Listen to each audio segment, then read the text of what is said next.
Hello guys, welcome back again. അപ്പോൾ ഈ ഇടയ്ക്ക് എനിക്ക് കുറേ പേര് മെസ്സേജ് അയക്കാനിടയായി. അതായത് ഈ ഇമിഗ്രേഷൻ കഴിഞ്ഞിട്ടുള്ള ബാക്കി പ്രോസസ്സിങ്, അതായത് നമ്മൾ ഫസ്റ്റ് വീക്ക് ഇവിടെ വന്നു കഴിയുമ്പോൾ എന്തൊക്കെ കാര്യങ്ങളാണ് നമ്മൾ ഫസ്റ്റ് ചെയ്യേണ്ടത്. അതായത് നമ്മളിവിടെ ഒരു പുതിയ കൺട്രിയിലാണ് വരുന്നത്. അപ്പോൾ ഒരു വക നമുക്കറിയാമല്ലോ, എവിടെ നിന്ന് തുടങ്ങണം എന്ന് പോലും അറിയത്തില്ല. മിക്കവർക്കും ഒരു പുകമയായിരിക്കും അവിടെ ഇവിടെയൊക്കെ കേട്ടൊരു നോളജ്. അപ്പം ഞാനിവിടെ ഫസ്റ്റ് വീക്ക് വന്നിട്ട് എന്തൊക്കെ കാര്യങ്ങൾ ചെയ്ത്, ഇതൊക്കെ എനിക്ക് മുന്നേ അറിഞ്ഞായിരുന്നേ അത് നന്നായിരുന്നു എന്ന് തോന്നിയ കുറേ കാര്യങ്ങൾ ഞാൻ ഇന്ന് നിങ്ങൾക്ക് പറഞ്ഞു തരാം. അപ്പോൾ നമുക്ക് വീഡിയോട്ട് വരാം. ഓക്കെ, അപ്പോൾ ഫസ്റ്റ് ഓഫ് ഓൾ തന്നെ നമുക്ക് ഇമിഗ്രേഷൻ്റെ കേസ് പറയാം. ഞാൻ ഇവിടുത്തെ ഇമിഗ്രേഷനിൽ കയറിയപ്പോൾ അവരെന്നോട് അധികമൊന്നും ചോദിച്ചില്ല, ആകെ 2-3 ക്വസ്റ്റ്യൻസ് ചോദിച്ചില്ല. അതായത് അവർക്ക് ഡോക്യുമെൻറ്റ്സ് കാണണം എന്ന് പറഞ്ഞു. ഞാൻ പാസ്ഔട്ടായ ഡിഗ്രി ഉണ്ട്. അപ്പോൾ ഞാൻ MG യൂണിവേഴ്സിറ്റീൻ്റെ ആ ഒരു ഇത് കാണിച്ചു കൊടുത്ത്, ഒറിജിനലാട്ടോ ഞാൻ കൊണ്ടുവന്നേക്കണം. അപ്പോൾ ആ ഒറിജിനൽ കാണിച്ചു കൊടുത്ത് അവർ സാറ്റിസ്ഫൈഡ് ആണ്, കുഴപ്പമില്ല. അത് കഴിഞ്ഞിട്ട് അവർ ഇവിടുത്തെ എന്തിനാണ് വന്നേക്കണമെന്ന് ചോദിച്ചു. അപ്പോൾ ഞാൻ പറഞ്ഞു ഇങ്ങനെ ഇവിടെ യൂണിവേഴ്സിറ്റിയിൽ പഠിക്കാനാണെന്ന് ഞാൻ പറഞ്ഞു. ഓക്കെ, പിന്നെ അവരെ പിന്നെ അടുത്ത ക്വസ്റ്റ്യനോട് ചോദിച്ചെന്ന് വെച്ചാൽ ഇവിടെ ആരെങ്കിലും നിങ്ങൾക്ക് അറിയാവുന്നുണ്ടോ എന്ന് ചോദിച്ചാൽ എന്നോട് അത് എൻ്റെ ഏജൻസി പറഞ്ഞിട്ടുണ്ടായിരുന്നു. അതായത് ഇവിടെ ആരെങ്കിലും ഉണ്ടെങ്കിൽ ഇല്ലെന്ന് തന്നെ പറഞ്ഞാൽ മതിയെന്ന്. ഇപ്പോൾ ഫാമിലിയോ അതൊക്കെ ഉണ്ടെങ്കിൽ ഇല്ലെന്നങ്ങ് പറഞ്ഞേക്കുക കേട്ടോ. അവർ ജസ്റ്റ് ഒരു ക്വസ്റ്റ്യൻ ചോദിക്കുക, അതിന് ഒരു ചെറിയൊരു മറുപടി. എവിടെ സ്റ്റേ എന്ന് ചോദിച്ചു. അപ്പോൾ ഞാൻ പറഞ്ഞു യൂണിവേഴ്സിറ്റിയിലാണ്. അപ്പോൾ എങ്ങനെ പോകണമെന്ന് ചോദിച്ചു. ഞാൻ പറഞ്ഞു ക്യാബ് വിളിച്ചിട്ടായിരിക്കും എന്ന് ഞാൻ പറഞ്ഞു.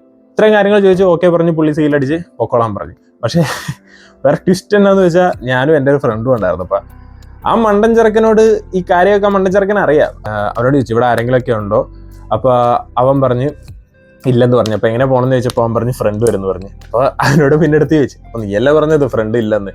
അങ്ങനെയല്ല, ഞങ്ങൾ വാട്സപ്പ് വഴി എനിക്കൊരു പുള്ളീനെ കിട്ടിയതാണ്, ക്യാബ് ഓടിക്കണതാണ്. അങ്ങനെ അപ്പോൾ പുള്ളി കുഴപ്പമില്ലാത്ത പുള്ളിയെ കാരണം തിരിച്ച് ജസ്റ്റ് തള്ളി വിട്ടു. ഓക്കെ എന്ന് പറഞ്ഞ് സീലടിച്ച് വന്ന് അങ്ങനെ ഞങ്ങൾ പുറത്തിറങ്ങി. കുഴപ്പമൊന്നുമില്ല. എന്നോട് ഇത്രയൊക്കെ ആ പുള്ളി ചോദിച്ചോളൂ. വലിയ സീനൊന്നും ഇല്ല. നിങ്ങൾ ഭയങ്കര ഒരു ഇതായിട്ടുള്ള ക്വസ്റ്റ്യൻസ് ഒന്നും അവർ ചോദിക്കില്ല. അവർക്കറിയാം സ്റ്റുഡൻസ് ആണെന്നുള്ള കേസ് അവർക്കറിയാം. അപ്പോൾ ജസ്റ്റ് ലൈറ്റായിട്ട് ഇന്നലെ ചോദിക്കുക. അവർക്ക് എന്തെങ്കിലും ഒരു ഒരു തരികിടാന്ന് തോന്നിക്കഴിഞ്ഞാൽ മാത്രമാണ് അവർ വിളിച്ചിട്ട് വേറെ സ്ഥലത്തുകൊണ്ടേ ചോദ്യം ചെയ്യത്തുള്ളൂ. അല്ലാത്ത പക്ഷം വിഷയമില്ല, ഒരു കുഴപ്പമില്ല. നിങ്ങൾ അവിടെ നിന്ന് ഇറങ്ങുക. പിന്നെ അപ്പം ഫസ്റ്റ് കേസ് ഇതൊക്കെ ആയിരിക്കും. അത് കഴിഞ്ഞ് നിങ്ങൾ ഇറങ്ങി കഴിഞ്ഞിട്ടുള്ള കേസ് എന്ന് പറഞ്ഞാൽ പക്കായിട്ട് ഇവിടെ നിന്ന് പിക്കപ്പ് ചെയ്യാൻ ഒരാളെ സെറ്റാക്കി വെക്കുക. അല്ലെന്നുണ്ടെങ്കിൽ ഈ ലണ്ടനിലാണെങ്കിൽ ഞാൻ പറഞ്ഞുതരാം, കുറച്ച് ഇപ്പോൾ ചിലവൊക്കെ ചുരുക്കണമെന്നുള്ള ആൾക്കാരാണെങ്കിൽ ഇവിടെ കുറേ ട്രെയിൻസ് ഉണ്ട്. ആ ട്രെയിനിൻ്റെ അവിടെ നിങ്ങൾ നാട്ടിൽ നിന്ന് വരുമ്പോഴേ ഞാൻ പറഞ്ഞിട്ടുണ്ട് കുറച്ച് ക്യാഷ് കയ്യിലെടുക്കുക. അതേപോലെ തന്നെ ഒരു കാർഡ് വേണം. അത് ഇന്റർനാഷണൽ കാർഡാണെങ്കിൽ അത്രയും നല്ലത്. അതായത് ഇവിടെ ടാപ്പൊക്കെ ചെയ്യുമ്പോൾ വർക്ക് ചെയ്യണ കാർഡായിരിക്കണം, ഇന്റർനാഷണൽ ആയിരിക്കണം. പ്രത്യേകം പറയാം, നാട്ടിലത്തെ ചുമ്മാ ഉള്ള ലോക്കൽ ഡെബിറ്റ് കാർഡും കൊണ്ടൊന്നും ഇവിടെ ടാപ്പ് ചെയ്യാൻ നടക്കുകയല്ല. അപ്പോൾ ഫസ്റ്റത്തെ ഒരു കേസിൽ ഒരു എമർജൻസിക്ക് വേണ്ടിയാണ് ഞാൻ ഈ പറയണത്. ക്യാഷ് ഉണ്ടെങ്കിൽ നിങ്ങൾക്ക് ഇവിടെ നിന്ന് ഓയിസ്റ്റർ കാർഡൊക്കെ മേടിക്കാം. ഈ ലണ്ടനിലെ കേസായിട്ട് പറയണം, ഓയിസ്റ്റർ കാർഡ് മേടിക്കാം. എന്നിട്ട് നിങ്ങൾക്ക് ടാപ്പ് ചെയ്താലും കിട്ടും. അത് മിക്ക സ്റ്റേഷനിലും കിട്ടും. അവിടുത്തെ ഓഫീസറിനോട് പറഞ്ഞാൽ മതി, ഇന്ന പോലെയാണ് എനിക്ക് ട്രാവൽ ചെയ്യണം, അപ്പോൾ എന്നെ ചെയ്യേണ്ടതെന്ന് വെച്ചാൽ അവർ ഹെൽപ്പ് ചെയ്യും. പേടിക്കേണ്ട കേസൊന്നുമില്ല, ഇവിടെ എല്ലാം സ്മൂത്താണ്. അപ്പോൾ കാർഡ് ഉണ്ടെങ്കിൽ നിങ്ങൾക്ക് ട്രെയിനിൽ ടാപ്പ് ചെയ്ത് എങ്ങോട്ടാണെന്ന് വെച്ചാൽ അങ്ങോട്ട് പോകാം. അത് ഫ്രണ്ട് ഉണ്ടെങ്കിലായിരിക്കും ബെറ്റർ എന്ന്. അല്ലാത്ത പക്ഷേ ഇപ്പം നേരത്തെ ചിലവർക്കൊക്കെ ഇതിനെ ഭയങ്കര നോളജൊക്കെ ആയിരിക്കും ഇങ്ങനത്തെ കാര്യങ്ങളിലൊക്കെ. അപ്പോൾ അവർക്ക് വേണ്ടിയിട്ട് എളുപ്പ വഴി ഞാൻ പറഞ്ഞെന്നുകൾ കുറച്ച് ചിലവ് ഇരിക്കും. അല്ലാത്ത പക്ഷേ നിങ്ങൾ ആരെങ്കിലും പിക്കപ്പിന് വേണ്ടി ഏർപ്പെടുത്തുക. എന്നിട്ട് അയാൾക്ക് നിങ്ങൾ എവിടെ പോകണമെന്ന് വെച്ചാൽ ആ അഡ്രസ്സും, നിങ്ങളിപ്പോൾ ഒരു സ്റ്റേ ബുക്ക് ചെയ്തിട്ടുണ്ടെങ്കിൽ ആ അഡ്രസ്സും അതിൻ്റെ പിൻകോഡും സെറ്റാക്കി വെക്കുക. എന്തെങ്കിലും ഒരു എമർജൻസി സിറ്റുവേഷൻ വന്നു കഴിഞ്ഞാൽ എവിടെ പോകണം എന്ന് ചോദിച്ചാൽ ആരെങ്കിലും വന്നു കഴിഞ്ഞാൽ എനിക്കറിയത്തില്ല, ഇന്ന പ്ലേസ് എന്ന് പറഞ്ഞിട്ട് കാര്യമില്ല. ഇപ്പോൾ എന്നാ പറയുക, ഇപ്പോൾ നിങ്ങൾക്ക് ഒരു എറണാകുളം സിറ്റി എൻ്റെ അടുത്ത്, എറണാകുളത്താണ് പോകേണ്ടത്, എങ്ങോട്ട് കൊണ്ടുപോയാക്കുക, എറണാകുളത്ത് എവിടെ അതറിയണം. അപ്പോൾ ആ ഒരു പോസ്റ്റ് കോഡും പക്കായിട്ടുള്ള വീടിൻ്റെ നമ്പറോ എന്നാന്നൊക്കെ വെച്ചാൽ പക്കായിട്ട് എഴുതി എവിടെയെങ്കിലും സൂക്ഷിക്കുക, ഫോണിൽ സൂക്ഷിക്കുക.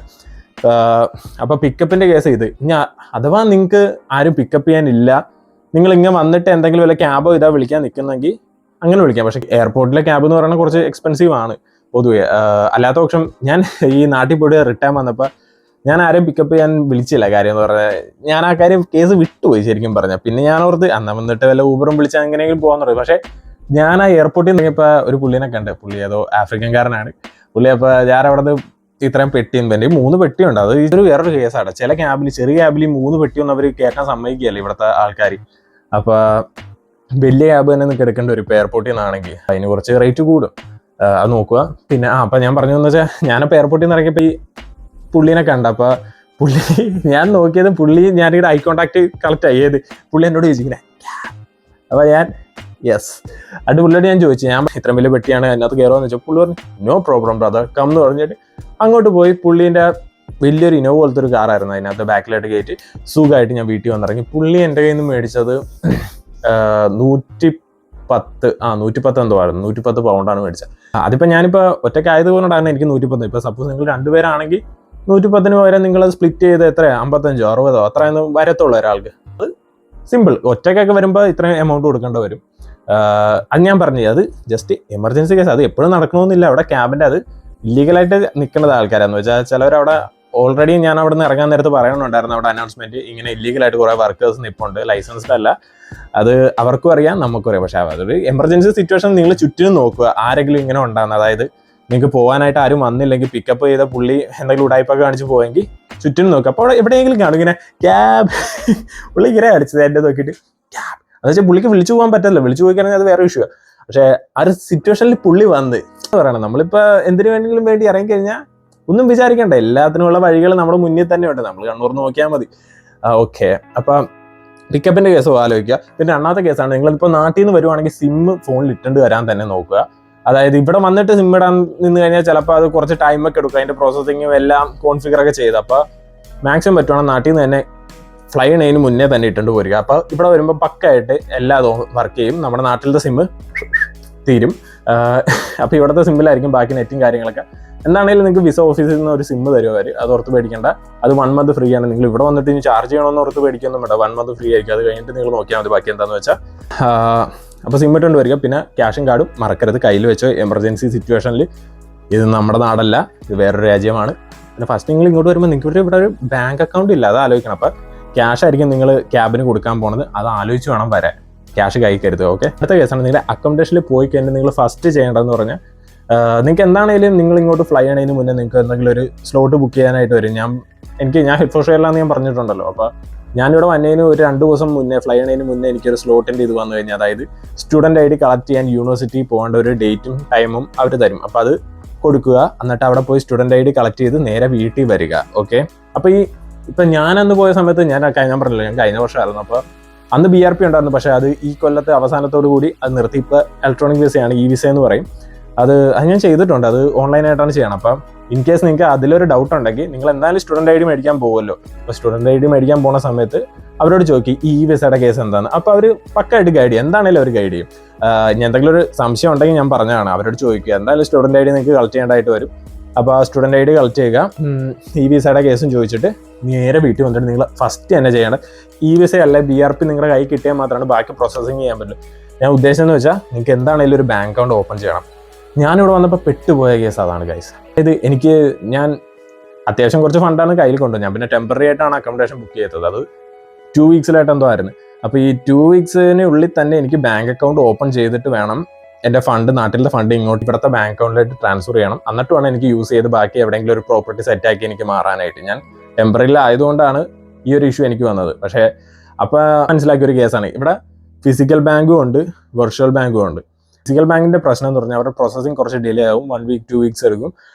അതേസമയം വെർച്വൽ ബാങ്ക് ആണെങ്കിൽ അവർ പടപടയുന്ന കാര്യങ്ങൾ കഴിഞ്ഞ് അക്കൗണ്ട് ഓപ്പണായി. ഞാനോ ഓർത്ത് ഞാൻ പെട്ടെന്ന് ഓർത്തത്, പക്ഷേ അവരുടെ ഒരു അക്കൗണ്ട് പെട്ടെന്ന് ഓപ്പൺ ആവും. നിങ്ങൾക്ക് മണി ഏതെങ്കിലും എമൗണ്ട് ഒക്കെ ഒരു ഫസ്റ്റ് തന്നെ ട്രാൻസ്ഫർ ആണെങ്കിൽ ആ അക്കൗണ്ടിലേക്ക് ട്രാൻസ്ഫർ ചെയ്യാം. ഞാൻ യൂസ് ചെയ്ത റെവല്യൂട്ട് എന്ന് പറഞ്ഞ ആപ്പാണ്. പിന്നെ ഫിസിക്കൽ ബാങ്കായിട്ട് ഞാൻ യൂസ് ചെയ്തതെന്ന് വെച്ചാൽ ലോയിഡ്സ് എന്ന് പറഞ്ഞൊരു ആപ്പാണ്. ആപ്പും പോട്ടെ, ബാങ്ക്. അപ്പോൾ റെവല്യൂട്ടും ലോയിഡ്സ് പറഞ്ഞാൽ ഞാൻ ഫസ്റ്റ് എടുത്തത്. അപ്പോൾ ഈ വെർച്വൽ ബാങ്ക് ആയിരുന്നു എനിക്ക് പെട്ടെന്ന് ഓപ്പൺ ആയി, എനിക്ക് നാട്ടിൽ നിന്ന് ഫണ്ട് അയക്കാൻ പറ്റി. ഞാൻ എൻ്റെ ഒരു എല്ലാ പരിപാടിയും പെട്ടെന്ന് തന്നെ കഴിഞ്ഞ്. പിന്നെ എനിക്ക് ആ ഫണ്ട് നാട്ടിൽ നിന്ന് അയക്കേണ്ട ഒരു ഡിലേയും കൂടി വന്നു. അന്നെങ്ങാണ്ട് ഒരു 2 ദിവസം പിടിച്ചായിരുന്നു, അറിയത്തില്ല, അപ്പോഴത്തെ എന്തോ ഒരു ഇഷ്യൂ ഒക്കെ കൊണ്ടാണ് കുറച്ച് ഡിലേ ആയി. പക്ഷേ ഈ ബാങ്ക് ഉള്ള കാരണമായിരുന്നു ഞാൻ പിന്നെ പരിപാടിയെല്ലാം നടന്നത്. അതൊക്കെ കഴിഞ്ഞ് മൂവ് ചെയ്ത് കഴിഞ്ഞിട്ടാണ് എനിക്ക് ഈ ഫിസിക്കൽ ബാങ്കിൽ നിന്ന് കാർഡും എല്ലാം എഴുന്നള്ളിക്കണത്. അയ്യവാ. പിന്നെ വേറൊരു കേസ് എന്ന് പറഞ്ഞാൽ ഈ ബാങ്കിൻ്റെ തുറക്കും നിങ്ങൾക്ക് എന്തെങ്കിലും ഒരു അഡ്രസ്സ് പ്രൂഫ് കൊടുക്കേണ്ടി വരും. അപ്പോൾ നിങ്ങളുടെ ഏതെങ്കിലും ഫ്രണ്ട് ഉണ്ടെങ്കിൽ ആ ഫ്രണ്ടിൻ്റെ അഡ്രസ്സ് കൊടുക്കുക. അപ്പോൾ അവൻ്റെ അടുത്തായിട്ട് കാർഡും കാര്യങ്ങളൊക്കെ പോകും, പരിപാടിയെല്ലാം ചെയ്യാൻ പറ്റും.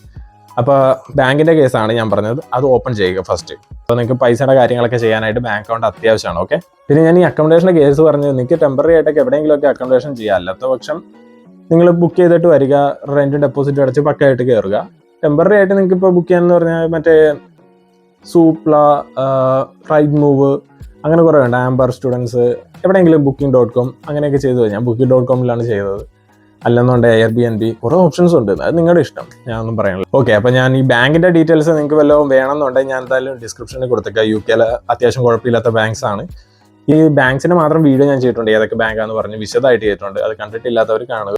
അപ്പോൾ എന്താണെങ്കിലും ഞാൻ ഇതിൻ്റെ അടി കൊടുത്തേക്കാം അതിൻ്റെ ലിങ്ക്സ്. ഓക്കെ, ഈ യൂണിവേഴ്സിറ്റീൻ്റെ ഞാൻ പറയില്ലേ, യൂണിവേഴ്സിറ്റി പോയിട്ട് നിങ്ങൾ സ്റ്റുഡൻറ് ID കളക്ട് ചെയ്യുക. ഈ സ്റ്റുഡൻറ് ID വെച്ച് ഭയങ്കര ബെനിഫിറ്റ് ആണുള്ളത്. അതായത് നിങ്ങൾ ഫസ്റ്റ് തന്നെ യൂണിഡേയ്സ് എന്ന് പറഞ്ഞൊരു ആപ്പ് ഡൗൺലോഡ് ചെയ്യാൻ പറ്റുവാണെങ്കിൽ അത്രയും നല്ല. അതായത് അവർ വഴി കുറേ യൂബർ ഈറ്റ്സിനും ജസ്റ്റ് ഈറ്റിനൊക്കെ നിങ്ങൾക്ക് ഫസ്റ്റത്തെ ഒരു ഓർഡേഴ്സിന് ഭയങ്കര ഡിസ്കൗണ്ട് ഉണ്ട്. ഫുഡിനൊക്കെ 50% ഡിസ്കൗണ്ട് ഏത് ഒരെണ്ണത്തിനുണ്ട്, അല്ലാത്തതിന് 10 പൗണ്ടോ അങ്ങനെ കണ്ടുമാണ് ഡിസ്കൗണ്ട് ഉള്ളത്. അതൊക്കെ നല്ലതാണ്, ഉപകരിക്കും. നല്ല ഡിസ്കൗണ്ട് കിട്ടും. അത് നമ്മൾ യൂണിവേഴ്സിറ്റി എൻറോൾ ചെയ്യണം ആ ടൈമിൽ മാത്രമായിരിക്കും ഈ ഡിസ്കൗണ്ട് എല്ലാം കിട്ടണം. അതിനാണ് യൂണിഡേയ്സ്. നമ്മുടെ സ്റ്റുഡൻറ് ID വെച്ചാണ് ഇത് ലോഗിൻ ചെയ്യണം. അതുകൊണ്ടാണ് ഈ ഇതൊക്കെ കിട്ടുന്നത്. അടുത്തത് നിങ്ങൾ ഇവിടെ വന്നു കഴിഞ്ഞിട്ട് GPയിൽ രജിസ്റ്റർ ചെയ്യാൻ നോക്കുക. അതായത് എന്തെങ്കിലും കാരണവശാൽ നിങ്ങൾക്ക് ഇവിടെ എന്തെങ്കിലും അസുഖമോ കാലുടിയോ കയ്യടിയോ എങ്ങോട്ട് പോകും, വേറെ നമ്മുടെ നാട്ടിൽ ഓടിച്ചെല്ല് കയറണ പോലെ ഇവിടെ കയറാൻ പറ്റത്തില്ല. അപ്പോൾ അതിന് GP വേണം. അതിനകത്ത് അപ്പോയിൻമെൻറ്റ് എടുത്തിട്ട് വേണം പോകാൻ. അത് വലിയ കാര്യമൊന്നുമില്ല. ജസ്റ്റ് ഗൂഗിളിൽ കയറുക, GP എന്ന് അടിച്ചു കൊടുക്കുക. ഇവിടെ എല്ലാം അങ്ങനെയാണ് ഗൈസ്, സിമ്പിളാണ്. ജസ്റ്റ് ഗൂഗിളിൽ കയറിയിട്ട് അപ്ലൈ ചെയ്ത് കഴിഞ്ഞാൽ സാധനം വീട്ടിൽ വരും. അല്ലെന്നുണ്ടെങ്കിൽ നിങ്ങൾക്ക് മെയിലായിട്ട് വരും.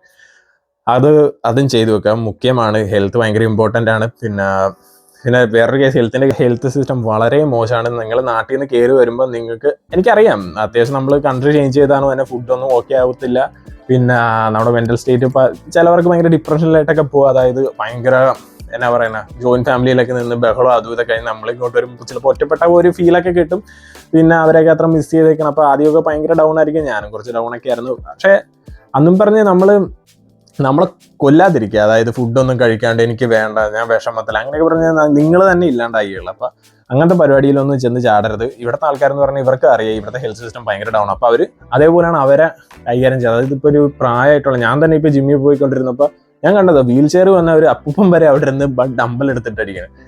അതാണ് അവർ അത്രയ്ക്ക് ഇമ്പോർട്ടൻ്റ് അവരുടെ ഹെൽത്തിന് കൊടുക്കേണ്ടത്. അതായത് ഇപ്പോൾ എന്തോരം പേര് രാവിലെ എഴുന്നേറ്റ് ഓടണം എന്നൊക്കെ, അപ്പോൾ അതൊക്കെ ഭയങ്കര ഇമ്പോർട്ടൻ്റ്. അപ്പോൾ നിങ്ങൾ നാട്ടിൽ വരുവാണെങ്കിൽ നിങ്ങളുടെ ഹെൽത്ത് നല്ല രീതിക്ക് ശ്രദ്ധിക്കുക. പിന്നെ ഫുഡൊക്കെ നിങ്ങൾ എങ്ങനെയാണെന്ന് വെച്ചാൽ ഇപ്പോൾ സൂപ്പർ മാർക്കറ്റിൽ പോയി നിങ്ങളുടെ ഇഷ്ടത്തിനുള്ളത് അത്യാവശ്യം വേണ്ട പ്രോട്ടീനും ന്യൂട്രീഷനൊക്കെ കൊടുക്കാൻ നോക്കുക. വാരി വലിച്ച് കഴിച്ചില്ലെങ്കിലും വേണ്ടത് കഴിക്കുക. ഓക്കെ, അല്ലെങ്കിൽ വലിയ പ്രശ്നമാണ് ഗൈസ്. ഇപ്പോൾ കഴിച്ചില്ലെന്നുണ്ടെങ്കിൽ ഇപ്പോൾ എന്നാ പറയാനാ, വയറിന് വേറെ കുറേ പ്രശ്നം വരും. ഇപ്പം എനിക്കറിയാവുന്ന ഒരു പുള്ളിക്കാരത്തേക്ക് ഇങ്ങനെ വന്നിട്ട് ഭയങ്കര വയറുവേനൊക്കെ, ഏതൊരു ഭക്ഷണമൊന്നും കഴിക്കാണ്ട് ഈ എന്തോ കുടലിനെന്തോ ചുരുങ്ങി അങ്ങനത്തെ കുറേ സീനൊക്കെ. പിന്നെ അത് കഴിഞ്ഞിട്ട് പുള്ളി പിന്നെ സെറ്റായി വന്നതാണ്. അപ്പം അങ്ങനത്തെ കുറേ ഇഷ്യൂ ഒക്കെ വരും. നിങ്ങൾ മാക്സിമം ഫുഡൊക്കെ കഴിക്കാൻ നോക്കി, എന്തെങ്കിലും ആവട്ടെ, ബ്രെഡെങ്കിൽ ബ്രെഡ് കഴിക്കുക ഗൈസ്. ഓക്കെ, അപ്പോൾ ഇത്രയൊക്കെ കാര്യങ്ങൾ നിങ്ങൾ 1 വീക്ക് ചെയ്താൽ തന്നെ നിങ്ങൾ സെറ്റായി. പിന്നെ ഇവിടെ ട്രാവൽ ചെയ്യണം എങ്ങനെയാണെന്നൊക്കെയുള്ള കേസ് ഞാൻ ഇതിന് മുന്നേ വീഡിയോ ആയിട്ട് ചെയ്തിട്ടുണ്ട്. നിങ്ങൾക്ക് വേണ്ട കാര്യങ്ങളൊക്കെ ഞാൻ വീഡിയോ ആയിട്ട് പ്രത്യേകിൽ ചെയ്തിട്ടുണ്ട്. അപ്പോൾ നിങ്ങൾക്ക് കയറി കാണാവുന്നതാണ്. ഏകദേശം ഒരു ഐഡിയ കാര്യങ്ങളൊക്കെ കിട്ടും എങ്ങനെയൊക്കെയാണ് കാര്യങ്ങൾ എന്നൊക്കെയുള്ള. അപ്പോൾ കുറേ പേര് വരാതിരിക്കുന്നുണ്ടെന്ന് എനിക്കറിയാം. എല്ലാവരും കയറി പോരട്ടെ. ഇത് കൂടാണ്ട് എനിക്ക് കുറേ പേര് മെസ്സേജ് അയക്കുന്ന വേറൊരു കേസാണ് ഈ ഏജൻസിക്കാർ ഭയങ്കര ഒരു ഫാൾസ് ഇൻഫർമേഷൻ അവർക്ക് കൊടുക്കണത്. അതായത് ഈ വന്നു കഴിഞ്ഞിട്ട് 2 മാസത്തിനുള്ളിൽ 3 മാസത്തിനുള്ളിൽ നിങ്ങൾക്ക് അതായത് ഫീസ് പകുതി ഞാൻ നാട്ടിൽ നിന്ന് അടച്ചു, പകുതി ഇവിടെ വന്നിട്ട് അടയ്ക്കാം. ഞാനൊരു കാര്യം പറ്റും, ഇത്രയും ഇതായിട്ടായിരിക്കും നിങ്ങൾ വരുന്നത്. അപ്പോൾ ഈ പാർട്ട് ടൈം കിട്ടുന്നത് പണ്ടത്തെ കേസൊന്നുമില്ല. അവരെ എനിക്ക് തോന്നുന്നത് ഏതാണ്ട് 10 വർഷം മുന്നേ ഉള്ള കേസൊക്കെയാണ് ഇപ്പോഴും സംസാരിച്ചുകൊണ്ടിരിക്കുന്നത്. അതായത് വരിക 3 മാസം കൊണ്ട് ബാക്കി എത്രയാ, നാട്ടിൽ നിന്ന് ഇപ്പോൾ ഒരു 20 ലക്ഷം ആണെന്ന് വെച്ചോ, 10 ലക്ഷം ഇട്ട് 10 ലക്ഷം ഇവിടെ വന്നിട്ട് 4 മാസം കൊണ്ട് തിരിച്ചടച്ചിട്ട് സെറ്റ്. എന്നൊക്കെ ഈ പറഞ്ഞ് പിള്ളേരോട് വിടണം. എനിക്കറിയത്തില്ല. ഞാൻ കുറേ പേർക്ക് ഞാൻ തിരുത്തി കൊടുത്തു. ഇപ്പോഴും എനിക്ക് ഇത് തന്നെ വന്നുണ്ട്. അതായത് ഇങ്ങനെ ഈ ആപ്പ് ഏത് ഏജൻസിയാന്ന് പോലും എനിക്കറിയത്തില്ല. ഈ കുറേ പിള്ളേർ ഇതും കേട്ട് വിശ്വസിച്ച് വന്നുണ്ട്. ഞാൻ ഒരു കേസ് പറയാം. എനിക്ക് തന്നെ അറിയാവുന്ന കുറേ പേര് ഇങ്ങനത്തെ ഒരു കെണിപ്പെട്ടു. അതായത് ലിവിങ് എക്സ്പെൻസ് പോലും വേണ്ട, ഒരു മാസത്തേക്കുള്ള ലിവിങ് എക്സ്പെൻസ് ഒക്കെ മതി, പിന്നെ അത് നിങ്ങൾക്ക് പാർട്ട് ടൈം കൊണ്ട് സെറ്റ് ആവാലോ എന്നൊക്കെ പറഞ്ഞ് കുറേ ടീംസിനെ എനിക്കറിയാം. എന്നിട്ട് അവനൊക്കെ ഇവിടെ വന്നിട്ട് 1 മാസം കൊണ്ടൊന്നും ജോലി ആയിട്ടില്ല. 2ാമത്തെ മാസം പിന്നെ വീട്ടിലായിട്ട് വിളിച്ച് ചോദിക്കാനാണ് നിന്നേക്കണം. വീട്ടിൽ വിളിച്ച് ചോദിക്കുമ്പോൾ എങ്ങനെ അവിടുത്തെ ഉള്ളത് മൊത്തം വിറ്റുപറക്കായിരിക്കും ഇങ്ങോട്ട് വന്നേക്കാം. അവരെവിടെ നിന്നിട്ട് തരാനാണ്? അതിനേക്കാളും വലിയ ആദ്യം പിടിച്ച് നാട്ടുകാരോടൊക്കെ ചോദിച്ചു കിടന്ന് വലിയ സീനാണ്. മാക്സിമം നിങ്ങൾ എന്നാ പറയുക, ഫീസൊക്കെ അടച്ച് ഒരു 3-4 മാസത്തേക്കുള്ള ലിവിങ് എക്സ്പെൻസ് കയ്യിൽ കരുതിക്കും. എന്തെങ്കിലും ഒരു ആവശ്യം വന്നു കഴിഞ്ഞാൽ ഒന്നും പറയാൻ പറ്റിയല്ല. അതാണ് ജോലി കിട്ടുന്നവരുണ്ട്. 3-ാം പക്കം ജോലി കയറിയവരെ എനിക്കറിയാം. അല്ലാത്ത പക്ഷം എന്നാ 1 വർഷമായിട്ട് ജോലി കിട്ടാത്തവരെ അറിയാം. അപ്പോൾ ഇതൊക്കെ മനസ്സിലാക്കി വരിക.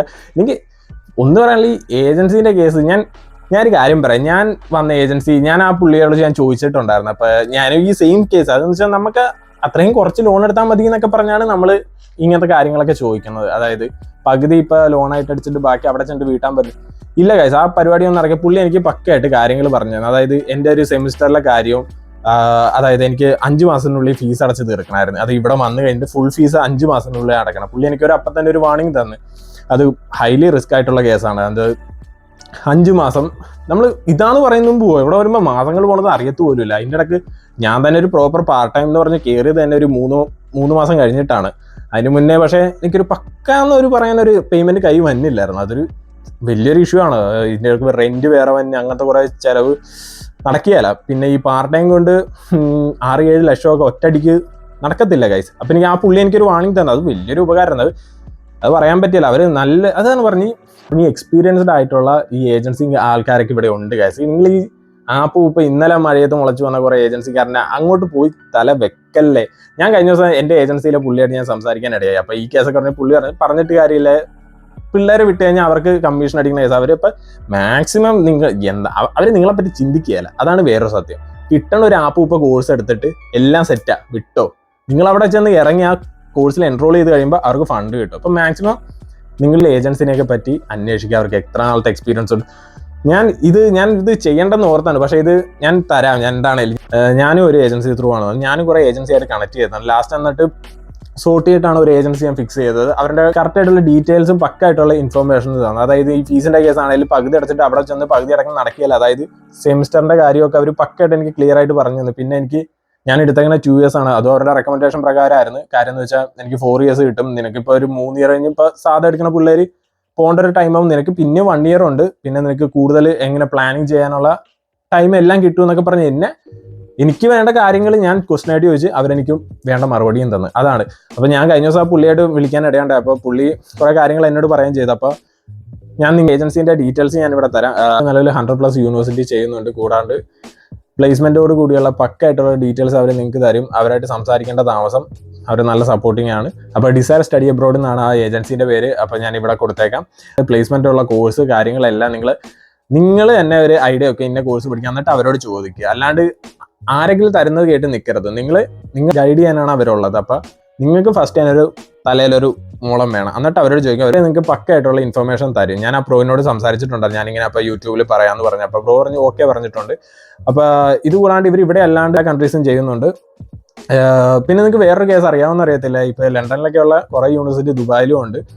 നിങ്ങൾക്ക് അവിടെ പോയി വേണമെങ്കിൽ 1 year പഠിച്ചിട്ട് ഇവിടെ ബാക്കി പഠിക്കുക. അങ്ങനത്തെ കുറേ ഓപ്ഷൻ ഉണ്ട്. അല്ലെന്നുണ്ട് ദുബായിൽ തന്നെ പഠിക്കുക. ഇവിടുത്തെ കുറേ യൂണിവേഴ്സിറ്റി അവിടെയുണ്ട്. അപ്പോൾ ആ കേസും ദുബായിലെ കേസ് ഇവർ ചെയ്യുന്നുണ്ട്. പിന്നെ ഞാൻ വേറൊരു കേസും കൂടി ഉണ്ട്. ഇവരെ കൂടെ ഫ്ലൈ ആവുന്ന കുറേ പേർക്ക് ടോക്കൺ ഓഫ് ലവ് എന്ന പേരിൽ കുറച്ച് ഗിഫ്റ്റ്സ് പ്രൊവൈഡ് ഉണ്ട്. അതും 10,000 പൊക്കത്തൊക്കെയുള്ള ഗിഫ്റ്റ്സ് ആണ്. ഞാൻ ആ വീഡിയോ എന്താണെങ്കിലും കാണിച്ചു തരാം. ഫ്രീ ആയിട്ട് ഒരു 5 iPhone നമുക്ക് കൊടുക്കാനുണ്ട്. ഈ സെപ്റ്റംബർ ഇൻടേക്കിൽ UK പോണ സ്റ്റുഡൻസിനാണ് ഡിസയർ സ്റ്റഡി അബ്രോഡ് 5 iPhone കൊടുക്കുന്നത്. നമ്മൾ UK 100+ യൂണിവേഴ്സിറ്റീസ് ചെയ്യുന്നുണ്ട്. അതിൽ തന്നെ 100% പ്ലേസ്മെന്റ് തന്നെ യൂണിവേഴ്സിറ്റീസ് ഉണ്ട്. അപ്പോൾ UK പോണ കുട്ടികൾ നല്ല പ്ലേസ്മെന്റ് ഉള്ള യൂണിവേഴ്സിറ്റി നോക്കി തിരഞ്ഞെടുത്ത് പോകാൻ നോക്കാം. ടോട്ടൽ 33 കൺട്രീസ് ചെയ്യുന്നുണ്ട്. 800+ യൂണിവേഴ്സിറ്റീസും ചെയ്യുന്നുണ്ട്. അതിൽ തന്നെ 1 lakh above കോഴ്സസും നമ്മൾ ചെയ്യുന്നുണ്ട്. ഡിസയർ സ്റ്റഡി അബ്രോഡ് വഴി പോണ എല്ലാ കുട്ടികൾക്കും സ്റ്റാർട്ടിങ് G-Shockന്റെ വാച്ച് തൊട്ട് ഗിഫ്റ്റ്സ് ഒക്കെ ഉണ്ട്. അപ്പോൾ കണ്ടില്ലേ. അപ്പോൾ ഇവരുടെ ഡീറ്റെയിൽസ് ഞാൻ എന്തായാലും ഡിസ്ക്രിപ്ഷൻ ബോക്സിൽ ഇൻക്ലൂഡ് ചെയ്യാം.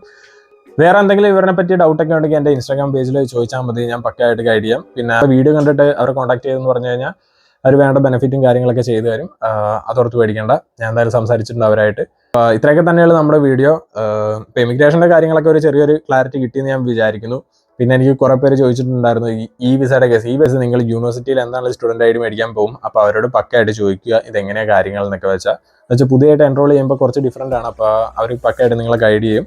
അതിനാണ് ഈ സ്റ്റുഡൻറ്റ് ടീമും അവിടുത്തെ ടീമൊക്കെ ഇരിക്കുന്നത്. ഒന്നും ഓർത്തും പേടിക്കേണ്ട. എല്ലാം സ്മൂത്തായിട്ട് നടന്നോളും. നിങ്ങൾ ഭയങ്കരമായിട്ട് തല പുകഞ്ഞ് ആലോചിക്കൊന്നും വേണ്ട. അതിന് മാത്രമുള്ള വലിയ തല പുകഞ്ഞ പരിപാടിയൊന്നും ഇവിടെ ഇല്ല ഗൈസ്. എല്ലാം സിമ്പിളാണ്. അപ്പോൾ അത്രയൊക്കെ തന്നെയുള്ള വീഡിയോ. വേറെ എന്തെങ്കിലും ഡൗട്ടൊക്കെ കമൻറ്റ് ആയിട്ടോ നമുക്ക് വീഡിയോ ചെയ്യാം. അപ്പോൾ ശരി ഗൈസ്, എല്ലാവരും പാട്ടോ. All the best.